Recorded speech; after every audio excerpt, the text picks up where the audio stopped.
Olá, estamos de volta para o nosso segundo bloco desse 8º episódio do Informando 98.9, que é o podcast, um bate-papo com os colunistas da Paiquerê FM 98.9.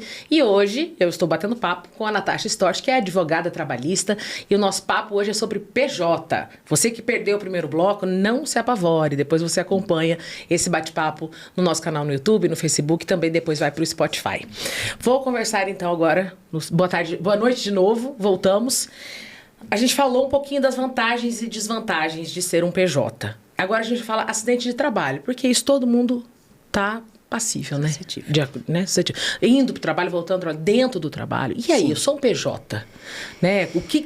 Quais são os direitos, quais são os deveres nesse momento, tanto da empresa, né, e quanto para mim que sou PJ? Sim, Carol, aí é um exemplo, por exemplo, de uma situação em que o PJ teria prejuízo em comparação com alguém que tem registro em carteira. Porque se você estivesse trabalhando com registro em carteira, no modelo CLT, você teria o afastamento, por exemplo, a tratamento médico. Muitas vezes, se o afastamento for superior a 15 dias, você se afasta pelo INSS.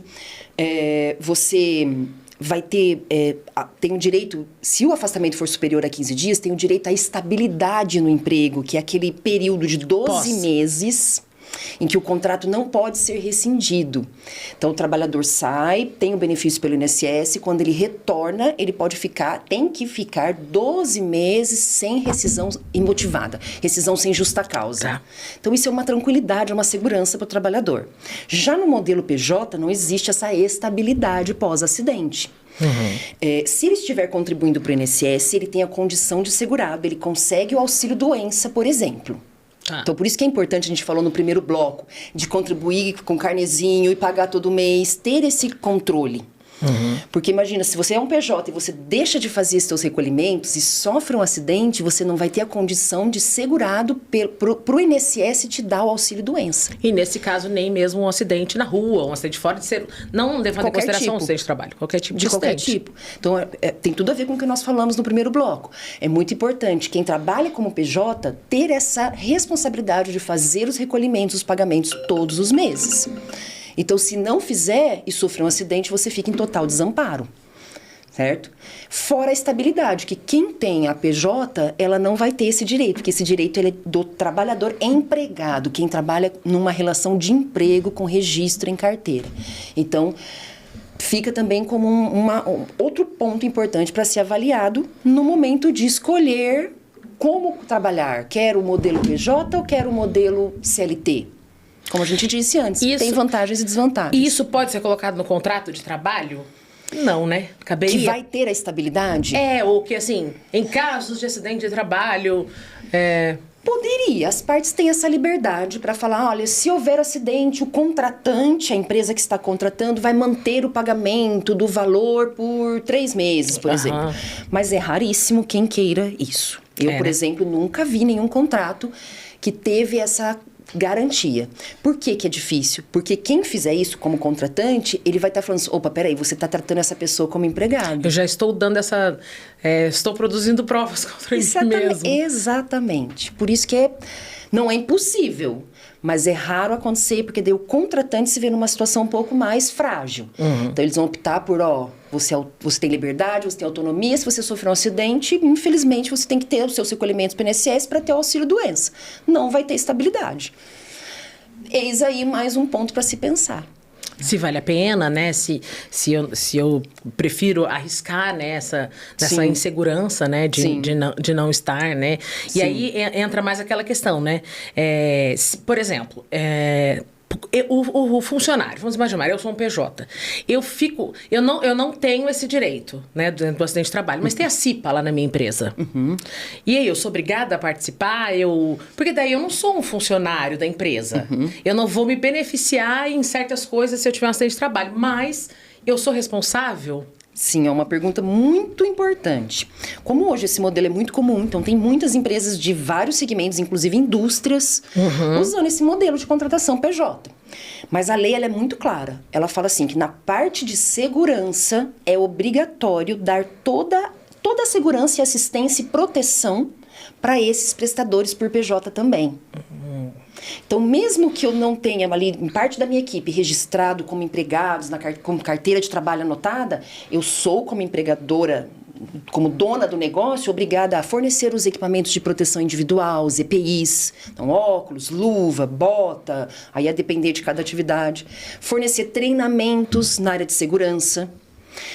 Se vai subir, trabalha em altura, tem que dar o treinamento. Então, a lei, ela fala que você pode usar esses 2 modelos, mas ela deixa claro que a sua responsabilidade ainda existe, ainda que haja uma relação ali que não é de emprego. O tomador do serviço, a gente fala, o contratante, ele tem que propiciar um ambiente de trabalho seguro para todos, independente do vínculo que eles têm.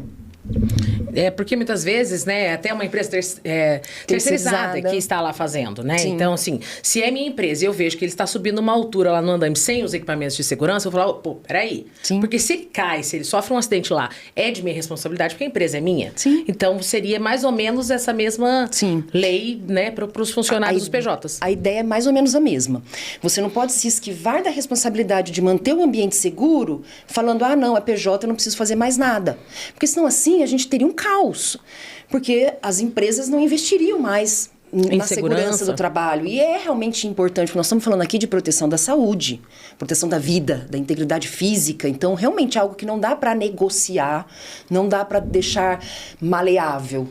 Então, nesse aspecto, a lei ainda fala, independente da sua relação, se o trabalho está acontecendo a seu favor, você tem sim que zelar pela qualidade ali, pelo ambiente, pela segurança de todos eles. Porque senão, como você disse, vira um caos mesmo, porque as pessoas, elas não têm mais nenhum controle, né? Eu vou só contratar então PJ, sim, porque daí eu ponho todo mundo para trabalhar no período noturno, que vamos imaginar, mais nada com EPI, não gasto com treinamento. Salubridade, com adicional noturno, e deixa o pessoal... Sim, viraria um caos.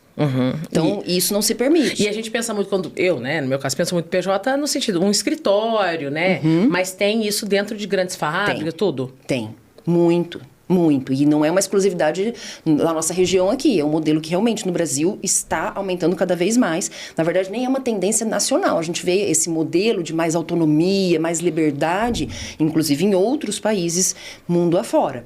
Então, esse modelo, que já vem de um tempo, está cada vez se tornando mais popular e existe em segmentos mais variados que você imaginar. E a pandemia da Covid fortaleceu mais esse por ter o home office, ou não necessariamente? Eu não sei se a pandemia impactou nessa escolha de ter PJ. Eu acho que já vinha até antes da pandemia.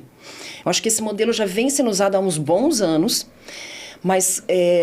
a cada ano que passa, as pessoas vão tendo nova visão e talvez essa questão de, olha, no mês a mês, o que sobra realmente é maior para quem presta o trabalho.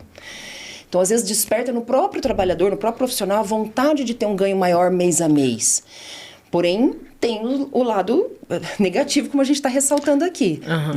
E você acha que, assim, levando em consideração desse crescimento, né, dessa pejotização, e, assim, tantos processos trabalhistas por conta, né, desse uso indevido dessa relação, você acha que a lei trabalhista pode mudar? Pode encontrar uma brecha entre o CLT e... um novo modelo, né? Um CLT e sei lá... Não acho impossível. Mas não tem essa movimentação? Não vejo essa movimentação por enquanto. A gente vê em relação aos motoristas de plataforma, como Uber e outras semelhantes, projeto de lei nesse sentido, já criando um modelo que ele é híbrido, ele tem algumas características do trabalhador empregado CLT e um pouco do modelo com autonomia. Mas isso é bem específico dessa categoria profissional. Então, mas penso aqui, é possível? Claro que é. Se isso ficar cada vez mais popular e começar a crescer muito o número de pessoas sem registro em carteira, talvez torne-se uma preocupação do governo federal. Falar assim, olha, opa, peraí, vamos criar leis para proteger um pouco mais essas pessoas. Foi o que aconteceu no caso dos motoristas de aplicativo, porque é uma quantidade muito grande de pessoas trabalhando hoje como motoristas, né? Então, é perfeitamente possível acontecer daqui a um tempo a gente ter aí um modelo híbrido. Entre o CLT e o PJ. Sim. Esse papo tá bom, mas a gente vai ter que fazer um intervalinho. E daqui a pouco a gente volta. Não saia daí com o nosso podcast Informando 98.9.